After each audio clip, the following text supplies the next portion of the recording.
Vamos ver sim. Aliás, vamos ver agora o que disse o presidente do Supremo Tribunal Federal, Edson Fachin, que tomou posse agora há pouco.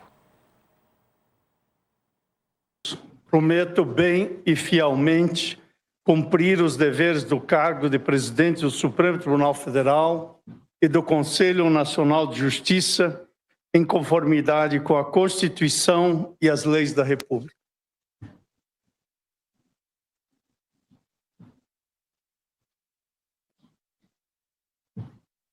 Declaro empossado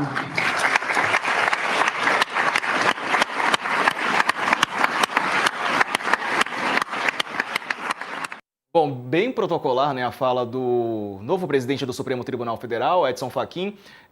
Ele assume, portanto, na vaga deixada pelo Luiz Roberto Barroso, e o ministro Alexandre de Moraes será, ou já é, vice-presidente da Corte. Ô Dani, o que esperar dessa nova gestão, né, do Fachin com o Moraes? Quais são os principais desafios, ano eleitoral 2026? O que eles têm ali em mente como as principais frentes que eles vão ter que encarar logo de cara? Só para situar quem está nos assistindo, né? Essa fala que a gente exibiu não é o discurso do ministro ainda, como presidente da corte. Ele não fez. Essa é uma etapa formal em que ele assina ali, e é um juramento, digamos assim, que todos os presidentes do Supremo precisam fazer ao assumir, assim como o vice.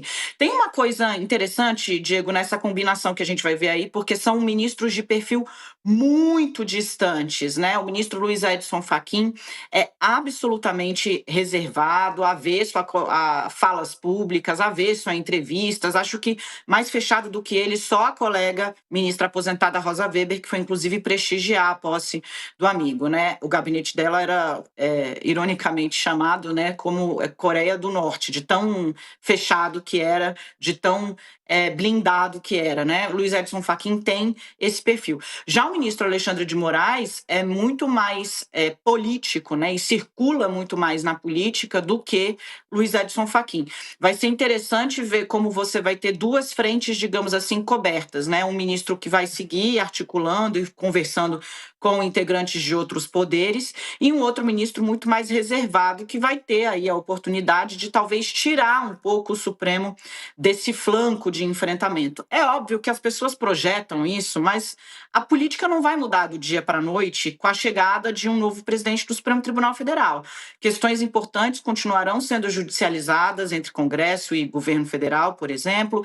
Questões importantes continuarão sendo julgadas, porque nós temos ainda aí vários núcleos da trama golpista para serem julgados ainda pela primeira turma. Então, essa troca de guarda pode favorecer um perfil mais tranquilo, um perfil menos falante, digamos assim, de presidente do Supremo Tribunal Federal. Mas, de novo, né, os casos controversos continuarão chegando à corte, e os demais integrantes do Supremo permanecerão com seus estilos. É importante ver se o Fachin não vai ter a administração eclipsada por esses outros fatores, digamos assim, exatamente por ter esse perfil mais baixo. Mas nesse momento em que se cobra a autocontenção do Supremo Tribunal Federal, em que se cobra uma corte que fale mais só nos autos e não fale tanto via rede social ou via entrevista, Luiz Edson Fachin vai ter esse papel a cumprir, pode cumprir esse papel. Agora, mudança drástica na rotina, tirar a corte do fronte, eu não creio. Você, Carla, o que espera do Fachin e também do Moraes, né, nessa nova função como vice-presidente do STF? Então, Diego, eu volto aí com a relatora, né, para a gente continuar. E eu acho que, assim, é isso. O Fachin, a expectativa é bem essa, assim, de mudar justamente essa questão mais, vamos dizer assim, de falar mesmo, né, de ter o Fachin é muito mais reservado, avesso a entrevistas, dá pouquíssimas entrevistas. Deu entrevista, por exemplo, para a TV Justiça para falar sobre sobre o seu desafio aí em relação à presidência. E o Barroso, ele tem, né, um perfil um pouco mais aberto à imprensa, deu muitas entrevistas ao longo da presidência, e também até, mesmo se a gente for analisar a cerimônia de posse em si, né, a cerimônia de posse do Barroso, teve cantores, teve ali uma festa, mais celebração, e a do Fachin tá com um perfil ali também, como ele, né, um pouco mais discreto. Mas os casos vão continuar chegando. Inclusive agora, daqui a pouco a gente vai falar um pouquinho sobre isso, mas o governador Tarcísio esteve essa tarde com o ex-presidente Jair Bolsonaro, acompanhado do senador Flávio Bolsonaro. E na saída ele falou justamente dessa questão do Fachin, né, de tentar imaginar que o Fachin, ele falou que o Fachin poderia ajudar a Suprema Corte, mas nesse caso, né, no caso do Bolsonaro especificamente, o julgamento aconteceu e é difícil imaginar que algo vá mudar por conta da presidência. Isso não muda, né, apesar do que querem os bolsonaristas. Agora, eu acho que deve ser um perfil um pouco mais discreto. Ele, inclusive, viu, Diego, só para concluir, ele tem um perfil, né, de causas ambientais e algumas questões trabalhistas também, e ele já colocou na pauta, por exemplo, de quarta-feira, a primeira ação que deve ter ali no plenário em relação com a presidência dele é a questão dos vínculos trabalhistas dos aplicativos, né, do Rap, e tem mais um, eu não lembro exatamente agora, mas é uma questão importante. Então, assim, tem muitas questões do Supremo Tribunal Federal que podem dar protagonismo ao Fachin, não necessariamente com holofotes, assim, muito fortes, e ele falando fora dos autos. A expectativa é isso, que ele fale, mas apenas nos autos, e tende a ter uma atuação um pouco mais discreta do que foi a do ministro Luiz Roberto Barroso.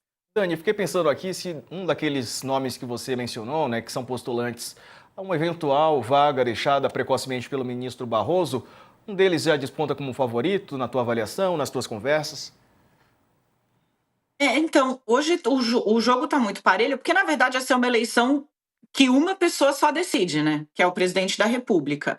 Dentro do Supremo Tribunal Federal, esses 3 nomes são apontados como os mais fortes pelos próprios ministros, e eles hoje veem o advogado-geral da União, Jorge Messias, como alguém que, abro aspas, chega com muita força, fecho aspas, na corrida. Agora, o Lula vai sopesar uma série de questões em relação a essa vaga, né? Eventualmente, muito provavelmente, gente, a aposta de que o Barroso vai sair mesmo, né? Agora o negócio seria cronograma, quanto tempo?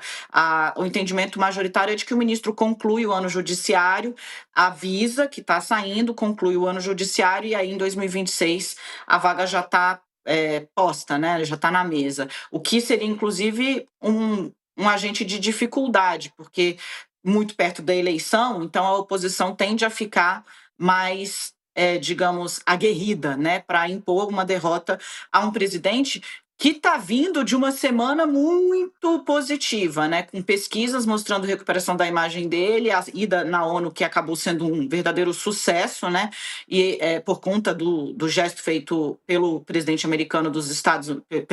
dos Estados Unidos, Donald Trump, perdão.